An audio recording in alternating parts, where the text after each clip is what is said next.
Assalamualaikum warahmatullahi wabarakatuh. Di sini saya akan mempresentasikan materi ilmu reproduksi ternak. Reproduksi merupakan bagian dari ilmu faal. Reproduksi secara fisiologi tidak vital bagi kehidupan individual, dan meskipun siklus reproduksi suatu hewan berhenti, hewan tersebut masih dapat bertahan hidup. Proses reproduksi pada hewan berlangsung setelah masa pubertas yang diatur oleh kelenjar-kelenjar endokrin dan hormon dari dalam tubuh hewan. Untuk hewan tingkat tinggi, hewan ternak bereproduksi secara seksual dan melalui beberapa tingkatan fisiologis.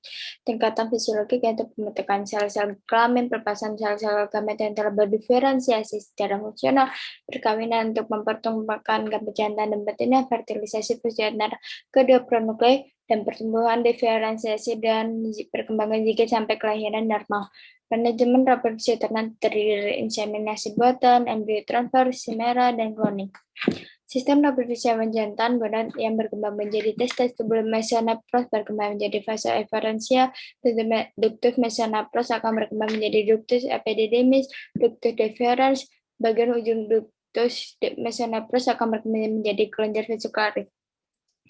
Saluran kelamin yaitu epididymis, ductus deferens, dan uretra. Kelenjar kelamin tambahan yaitu vesicularis, prostat, bulba uretralis, dan ductus. Kelamin luar yaitu penis dengan bentuknya preputium.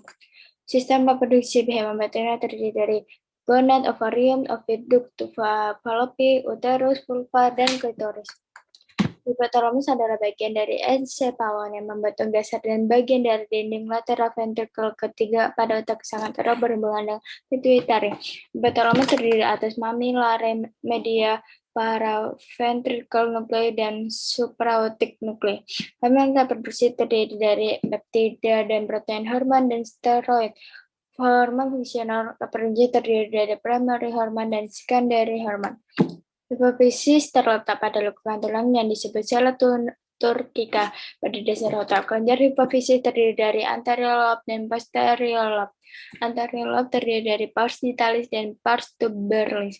Posterior lobe terdiri dari pars intermedia, kromobulb, dan kromopil. Pola pengaturan hormon setiap hormon memiliki target organ, dan target organ akan merespon hormon tertentu. LH bekerja sama dengan FSH untuk menstimulir pematangan folikel dan pelepasan estrogen. Mekanisme umpan dari pelepasan hormon reproduksi pada hewan betina, sekresi gonadotropik, hormon dari pituitari anterioria dikontrol oleh peptida relaksi hormon yang diproduksi oleh neurosekretori sel di hipotalamus. Satu peptida GnRH menyebabkan pelepasan FSH dan LH. Dua macam hormon yaitu estrogen dan progesteron yang diproduksi oleh ovarium. Pengaruh kerja dari estrogen meliputi manifestasi mating behavior selama estrus, perubahan siklus dalam saluran reproduksi betina, dan lain-lain. Mekanisme umpan balik pelepasan hormon reproduksi pada hewan jantan secara tidak langsung melalui kerja testosteron dan pengaruh pelepasan LH menyebabkan stimulasi sifat-sifat kelamin sekunder dan kelenjar kelamin pelengkap. Fungsi testosteron adalah perkembangan karakteristik seksual sekunder, memelihara saluran reproduksi jantan, ekspresi libido, dan lain-lain. Pubertas adalah suatu umur atau waktu di mana organ reproduksi mulai berfungsi sehingga perkembangbiakan dapat terjadi. Pada hewan jantan, pubertas ditandai oleh kesanggupan berkopulasi dan menghasilkan sperma di samping adanya perubahan-perubahan kelamin sekunder lainnya.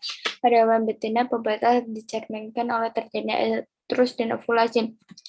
Pertumbuhan dan perkembangan organ-organ kelamin betina sewaktu pubertas dipengaruhi oleh hormon gonadotropin dan hormon gonadal.